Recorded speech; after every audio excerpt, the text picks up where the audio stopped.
Acts chapter 17, verses 16 through 34. While Paul was waiting for them in Athens, he was deeply distressed when he saw that the city was full of idols. So he reasoned in the synagogue with the Jews and with those who worshipped God, as well as in the marketplace every day with those who happened to be there. Some of the Epicurean and Stoic philosophers also debated with him. Some said, What is this ignorant show-off trying to say? Others replied, He seems to be a preacher of foreign deities, because he was telling the good news about Jesus and the resurrection. They took him and brought him to the Areopage and said, May we learn about this new teaching you are presenting? Because what you say sounds strange to us, and we want to know what these things mean.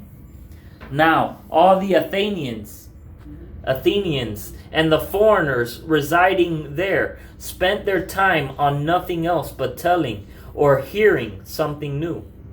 Paul stood in the middle of the Areopagus and said, People of Athens, I see that you are extremely religious in every respect. For as I was passing through and observing the objects of your worship, I even found an altar on which was inscribed to an unknown God. Therefore, what you worship in ignorance, this I proclaim to you. The God who made the world and everything in it, He is Lord of heaven and earth, does not live in shrines made by hands, neither is He served by human hands, as though He needed anything, since He Himself gives everyone life and breath and all things. From one man He has made every nationality to live over the whole earth, and has determined their appointed times and the boundaries of where they live.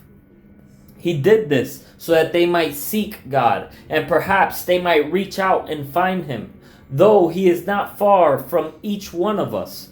For in Him we live and move and have our being, as even some of your own poets have said.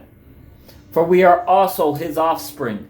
Since then, we are God's offspring, we shouldn't think that the divine nature is like gold or silver or stone, an image fashioned by human art and imagination. Therefore, having overlooked the times of ignorance, God now commands all people everywhere to repent, because He has set a day when He is going to judge the world in righteousness. By the man He has appointed, He has provided proof of this to everyone by raising Him from the dead.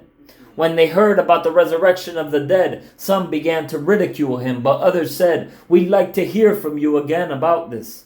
So Paul left their presence. However, some people joined him and believed, including Dionysius, the Areopagite, a woman named Damaris, and others with them.